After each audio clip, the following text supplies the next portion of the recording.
सारे बुद्धिमान गुरुओं और महान लोगों से यह सुना होगा कि शब्दों में बड़ी ताकत है। वह कहते हैं शब्दों में इतनी ताकत है कि वह हमारे जीवन का रूप बदल देने में सक्षम है। पर जब हम और आप यह सुनते हैं तो हमारे मन में एक सवाल उठता है कि क्या यह सच है? क्या सिर्फ बातों से हम अपने और दूसरों की जीवन में परिवर्तन ला सकते हैं? जबकि हकीकत में तो कहा जाता है कि सिर्फ बातों से कुछ भी नहीं होता, भगवान भी उसी की मदद करते हैं जो लोग कुछ कर दिखाने में यकीन रखते हैं। तो सिर्फ शब्दों से बदलाव कैसे आएगा? तो अब इस हालत में हम किसकी सुने? हम क्या करें? क्या हम बातों और शब्दों पर ध्यान देना छोड़ दें और सिर्फ कर्मों पर ध्यान दें? या कहीं ना कहीं बातें और शब्दों का भी कुछ महत्व है? अगर आप भी अपने जीवन में कभी ना कभी इस द्विविधा में फंसे हैं तो आज की यह वीडियो आपके लिए बनी है। आज हम जानेंगे कि शब्दों का हमारे जीवन में कितना बड़ा किरदार है और क्या वो सच में हमारे जीवन का रंग रूप बदल सकते हैं या नहीं। तो चलिए शब्दों की दुनिया में साहसी यात्रा पर निकलें और जानें कैसे शब्दों का जादू हमें अपनी ओर खींचता है और हमें बांधता है, और कैसे केवल शब्दों से हमारा पूरा जीवन एक नया रूप ले सकता है। क्योंकि हमारी बातें एक इंसान को बना भी सकती हैं और बिगाड़ भी सकती हैं। दोस्तों, लेकिन कहानी शुरू करने से पहले मेरी एक छोटी सी रिक्वेस्ट है आपसे, कृपया इस वीडियो को लाइक कर दे। आपका ये लाइक हमें प्रोत्साहन देता है। तो चलिए आज हम यही बातें एक कहानी के माध्यम से समझते हैं। दोस्तों, एक नगर में एक महान बौद्ध भिक्षु रहा करते थे। वह बहुत ज्ञानी थे और बहुत ही शांत स्वभाव के थे, और उनकी यह बात ही उनकी विशेषता भी थी। एक बार की बात है, बौद्ध भिक्षु नगर वासियों को उपदेश दे रहे थे। बौद्ध भिक्षु कह रहे थे कि शब्दों में जीवन बदलने की शक्ति होती है। अपने शब्दों से जीवन बदलो। हम जो भी शब्द अपने लिए या दूसरों के लिए कहते हैं या जो भी बातें करते हैं उस पे हमें ध्यान देना चाहिए। इतना कहकर बौद्ध भिक्षु ने अपना उपदेश समाप्त किया और वहां से चले गए। एक दिन वह बौद्ध भिक्षु एक मार्ग से होकर गुजर रहे थे। उसी मार्ग से एक युवक होकर गुजर रहा था। उस युवक ने जब उन बौद्ध भिक्षु को देखा तो वह जोर जोर से हंसने लगा और कहने लगा, अरे साधु महाराज, आप तो ढोंगी है। आपके उपदेशों में यह कहने से कि शब्दों में बड़ी ताकत है, आपकी बात सत्य नहीं हो जाएगी। ये सब सिर्फ बातें हैं। भला ऐसे कैसे हो सकता है कि शब्दों से हमारा जीवन बदल सकता है? उस युवक की सारी बातें उन भिक्षुओं ने ध्यानपूर्वक सुनी और उसके बाद वह मुस्कुराते हुए उस युवक से कहते हैं, बेटा, नाद से ही तो यह दुनिया प्रकट हुई है, और अच्छे शब्दों के पीछे भी नाद ही होता है जो पूरा जीवन बदल देता है। वह बौद्ध भिक्षु उस युवक से कहते हैं, देखो, मैं तुम्हें अपने अनुभव से बता रहा हूं, लेकिन फिर भी तुम्हें यकीन न हो तो तुम इसे खुद आजमा कर देख सकते हो। उन बौद्ध भिक्षु की यह बात सुनकर युवक थोड़ा सा गंभीर हो गया। उसने काफी देर सोच विचार किया और उसके बाद उन बौद्ध भिक्षु से कहता है, हे गुरुवर, अगर ऐसी बात है तो आप मेरे साथ चलिए। मेरा छोटा भाई है जिसकी उम्र करीब 25 वर्ष है और उसे न जाने क्या हुआ है। वह करीब 3 वर्षों से कुछ भी नहीं करता, बस लेटा रहता है। दिन भर वो कुछ न कुछ सोचता रहता है। उसकी यह हालत देखकर हम सब बहुत परेशान हैं। माता पिता भी बहुत चिंतित रहते हैं। हम सब ने कई तरीके अपनाए, कई योजनाएं अपनाई, लेकिन कुछ भी काम नहीं आया। हमने कई बार उससे बात करने तक की कोशिश की, लेकिन वह हमसे कुछ भी नहीं कहता। परिवार का हर एक सदस्य पूरी तरह से थक चुका है, हार चुका है। आखिर वह क्या करना चाहता है, किसी को कुछ नहीं पता। तो हमारे शब्दों से उसका जीवन क्यों नहीं बदला? और जैसा कि आप कह रहे हैं कि शब्द सचमुच जीवन बदल सकते हैं, तो क्या आप मेरी मदद करेंगे? इस पर बौद्ध भिक्षु मुस्कुराते हुए उस युवक के साथ चल पड़ते हैं। वह युवक उन बौद्ध भिक्षु को एक खेत में ले जाता है और अपने भाई की तरफ इशारा करके कहता है, हे गुरुवर, यही मेरा भाई है जो पूरे गांव में आलस और मक्कारी के लिए मशहूर है। आप कहते हैं कि शब्दों में वह शक्ति है जो हमारा जीवन बदल सकती है। तो क्या आपके शब्द इसका जीवन बदल सकते हैं? अगर यह सत्य है तो आप इसका जीवन बदल कर दिखाएं। उन बौद्ध भिक्षुओं ने उस युवक के भाई को ध्यानपूर्वक देखा। वह एक पेड़ की छांव में आराम से सो रहा था। जब बौद्ध भिक्षु उस युवक के भाई के पास पहुंचे और आराम से उसके सर पर हाथ फिराते हुए कहते हैं, उठो बेटा, बहुत देर हो चुकी है। यह सोने का समय नहीं, यह तो जागने का समय है। उन बौद्ध भिक्षुओं की आवाज सुनकर वह लड़का थोड़ा सा अचरज में पड़ गया। आखिर कौन है जो मुझे इतने प्यार से जगा रहा है? वरना सभी गांव वाले तो मुझे आलसी और मक्कार ही कहते हैं। आखिर कौन है जो मुझे इतना अपनापन दिखा रहा है? उसने आंखें खोली और आंखें मलते हुए उसने पूछा, हे गुरुवर, आप कौन हैं और यहां क्यों आए हैं?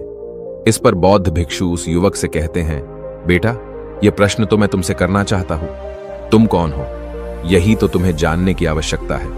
उन बौद्ध भिक्षुओं की बात सुनकर वह लड़का जोर से हंस पड़ता है और कहता है, हे गुरुवर, यदि आपको मेरे बारे में जानना है तो जाइए और गांव के किसी भी सदस्य से पूछ लीजिए। आपको पता चल जाएगा कि मैं कौन हूं। आपसे हर कोई यही कहेगा कि वह तो आलसी है, मक्कार है, तरह तरह के ताने सुनाएंगे, तरह तरह की बातें कहेंगे। इससे आपको यह जरूर यकीन हो जाएगा और आपको यह पता भी चल जाएगा कि मैं कौन हूं। तभी बौद्ध भिक्षु मुस्कुराते हुए उस लड़के से कहते हैं, सबसे पहले मेरी यह बात सुन लो। मेहनती इंसान के खुद के शब्द उसे अंदर तक चोट पहुंचाते हैं, इसलिए कभी भी अपने आप को कोसो मत। अपने शब्दों को सुधारो। और मेरी यह दूसरी बात भी सुन लो।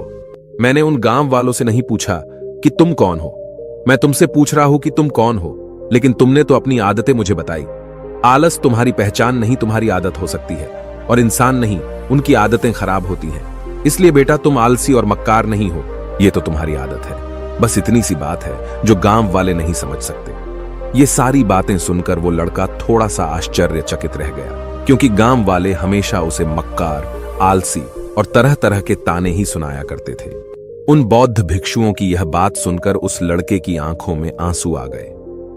वह तुरंत ही दोनों हाथ जोड़कर उन बौद्ध भिक्षु के चरणों में गिर पड़ा और उनसे कहने लगा, आप सत्य कहते हैं, यह मेरी आदत ही है और मैं इस आदत से बहुत परेशान हूं। मैंने बहुत कोशिशें भी की, लाख उपाय किए, लेकिन मैं अपनी इस आदत से छुटकारा ना पा सका। इन आदतों से बाहर आना बहुत कठिन है। मैंने कई बार आलस छोड़ने का प्रयास तक किया, पूरी कोशिश भी की, लेकिन कोई लाभ नहीं हुआ। मैं जब भी कोई कार्य करने की कोशिश करता हूं तो पता नहीं क्यों मेरा मन कहीं और भागने लगता है। मेरा दिमाग किसी और दिशा में काम करने लगता है और मैं उस काम पर ध्यान ही नहीं दे पाता। मैं क्या करूं, कैसे करूं, मुझे कुछ भी समझ नहीं आता। जब भी मैं किताबें पढ़ने की कोशिश करता हूं तो मुझे नींद आने लगती है। मन में एक अजीब सा दर्द महसूस होता है। ऐसा लगता है कि मेरा जीवन यूं ही व्यर्थ जा रहा है, और जब मैं इस दर्द को बर्दाश्त नहीं कर पाता तो मैं सो जाता हूं, ताकि जब मैं उठूं तो मुझे दर्द न महसूस हो। और अब तो मुझे यह भी यकीन हो चुका है कि मैं इन आदतों से नहीं निकल सकता। ये आदतें मुझे नहीं छोड़ने वाली। इस पर बौद्ध भिक्षु उस लड़के से कहते हैं, बेटा, यदि तुम इस आलस की आदत को छोड़ना चाहते हो तो मैं तुम्हें एक सही उपाय बता सकता हूं, लेकिन उसके लिए तुम्हें कल सुबह मुझे मिलना होगा, तभी वह तरीका मैं तुम्हें बताऊंगा। यदि तुम उस तरीके को सीखना चाहते हो तो कल सुबह मेरे पास चले आना। इतना कहकर बौद्ध भिक्षु वहां से चले गए। लेकिन उन बौद्ध भिक्षु की सारी बातें उस लड़के के कानों में गूंज रही थीं। वह यह समझ नहीं पा रहा था कि आखिर वह बौद्ध भिक्षु उसे कौन सा मार्ग दिखाने वाले हैं। वह ऐसा कौन सा उपाय बता देंगे जिससे उसके जीवन से आलस्य हमेशा हमेशा के लिए खत्म हो जाएगा। देखते ही देखते रात हो गई। रात भर वह अपने बिस्तर पर करवट लेता रहा और उन बौद्ध भिक्षु की बातों के बारे में सोचता रहा। इसी प्रकार देखते ही देखते सुबह हो गई और वह लड़का उन बौद्ध भिक्षुओं के पास जा पहुंचा। वह लड़का उन बौद्ध भिक्षु को प्रणाम करता है और कहता है, गुरुवर, जैसा कि आपने कहा था, लीजिए मैं आ गया। अब मुझे वह मार्ग बता दीजिए जिसे मैं अपने जीवन से इस आलस्य को निकाल सकता हूं। तभी बौद्ध भिक्षु उस लड़के से कहते हैं, बेटा, जब भी तुम्हारा मन दुविधा में हो, तुम निर्णय न ले पा रहे हो और तुम्हारे मन में तरह तरह के प्रश्न उठ रहे हो कि मैं क्या करूं, कैसे करूं, इस कार्य को पूर्ण कैसे करूं, यह सब कैसे होगा, तब तुम वास्तविकता में अपने अतीत से सोच रहे हो कि पिछली बार तुम्हारे ऐसा करने पर क्या हुआ, या अतीत में तुमसे लोगों ने क्या कहा था। तो आज से कभी भी अपने अतीत से नहीं, बल्कि भविष्य से सोचो। इस पर लड़का कहता है, भविष्य से, वह भला कैसे? तभी बौद्ध भिक्षु उस लड़के से कहते हैं, मान लो कि तुम्हें आज किसी भी चीज की कमी नहीं है। तुम्हारे पास वो हर चीज है जो तुम चाहते हो, वह सारी सुख सुविधाएं हैं। तो अब बताओ, तुम अपना जीवन कैसे व्यतीत करना चाहोगी? उन बौद्ध भिक्षु की यह बात सुनकर वह लड़का कुछ देर के लिए सोच में पड़ गया, क्योंकि आज तक उसने सभी गांव वालों के केवल ताने ही सुने थे। किसी ने भी आज तक उसके जीवन के बारे में उससे ऐसी बात नहीं की थी, और वह गुरुवर उसे आने वाले भविष्य के बारे में उससे बातें कर रहे थे।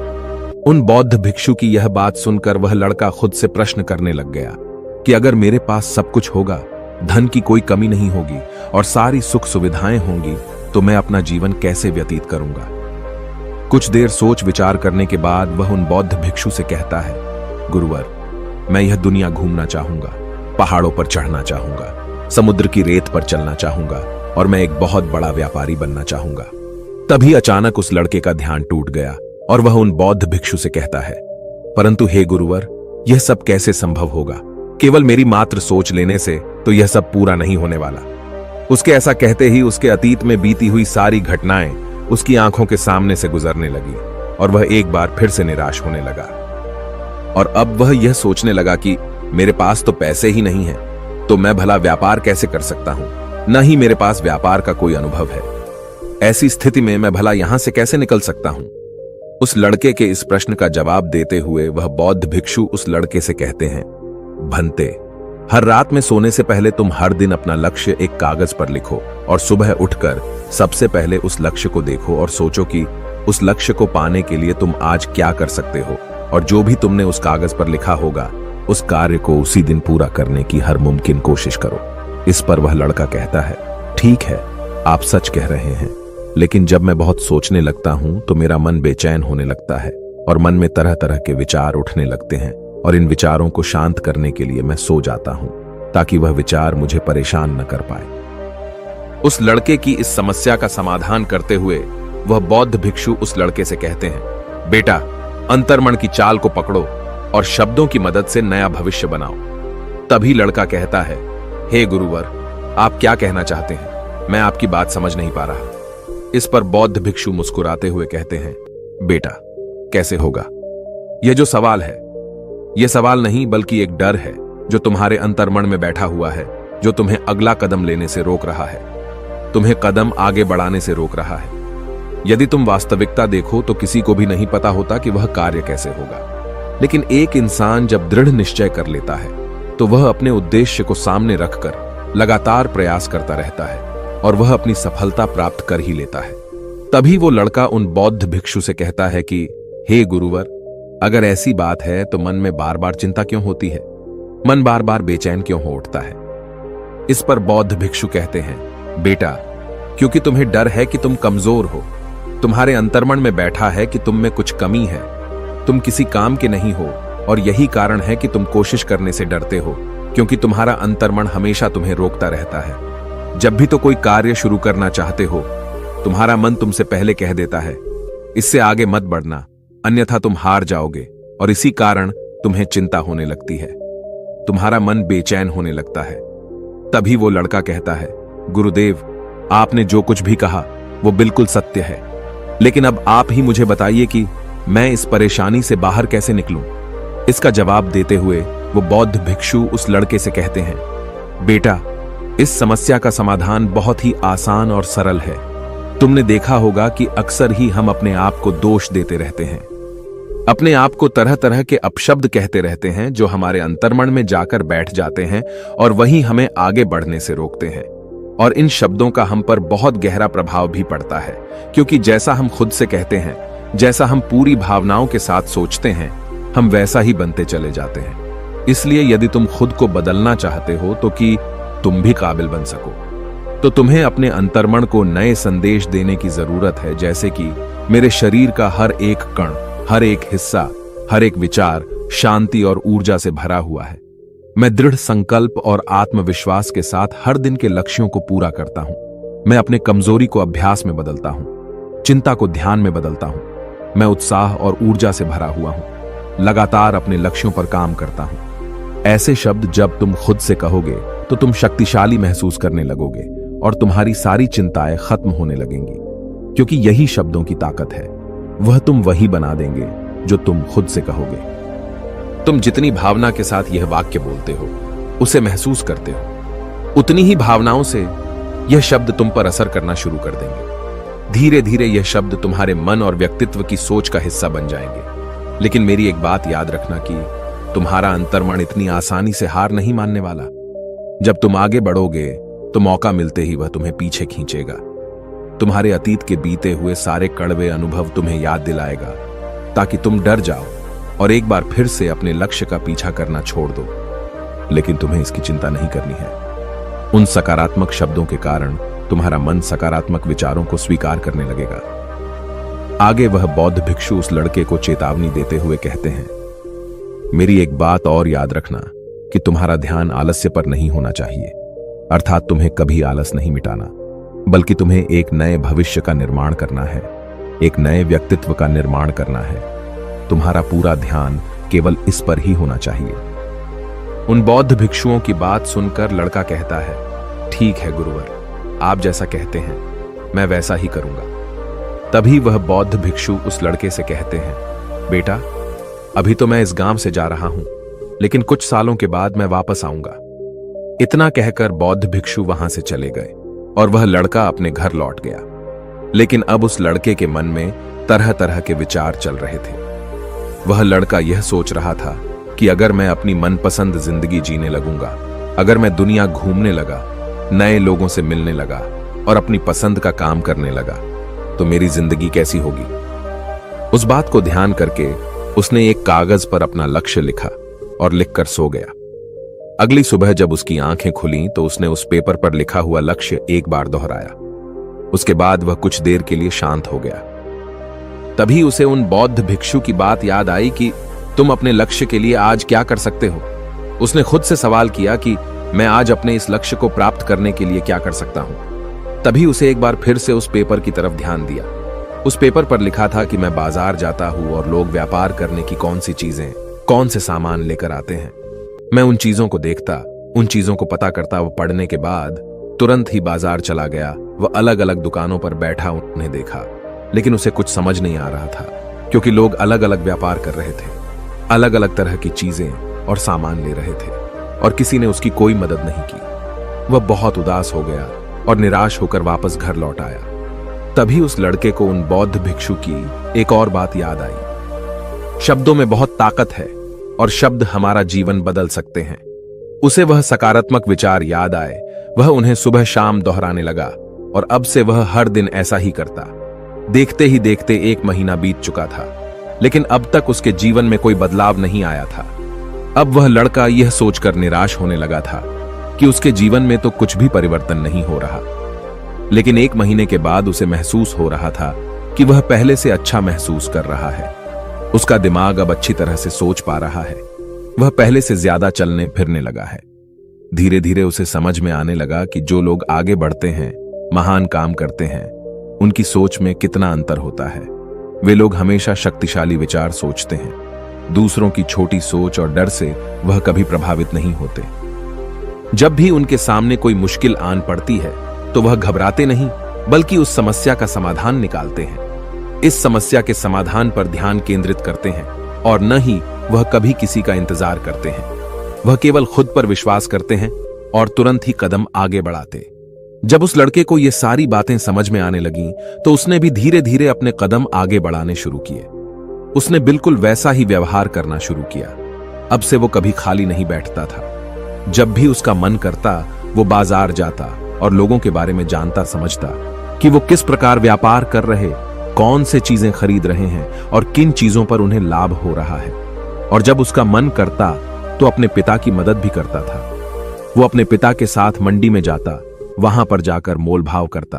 ते हमेशा कुछ न कुछ सीखने में ही जुटा रहता है। तभी एक दिन गांव में एक मसाले का व्यापारी आया। उसे कुछ पढ़े लिखे नौजवानों की जरूरत थी जो माल की गिनती कर सके और हिसाब रखने का काम कर सके।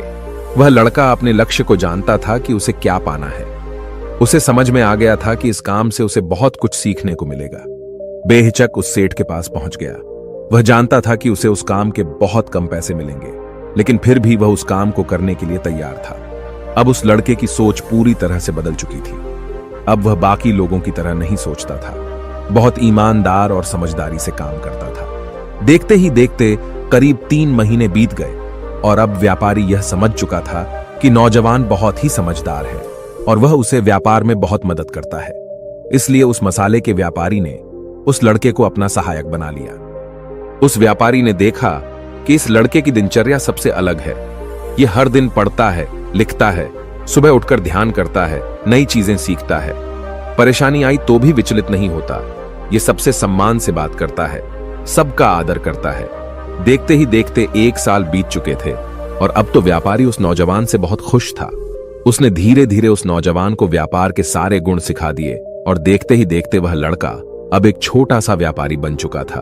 और जब उस लड़के के अंदर व्यापार की समझ आ गई तो उसने जड़ी बूटियों का व्यापार शुरू कर दिया और देखते ही देखते केवल कुछ ही वर्षों में उस नगर का सबसे बड़ा व्यापारी बन गया। लोग उसे सबसे बड़े व्यापारी के नाम से जानने लगे।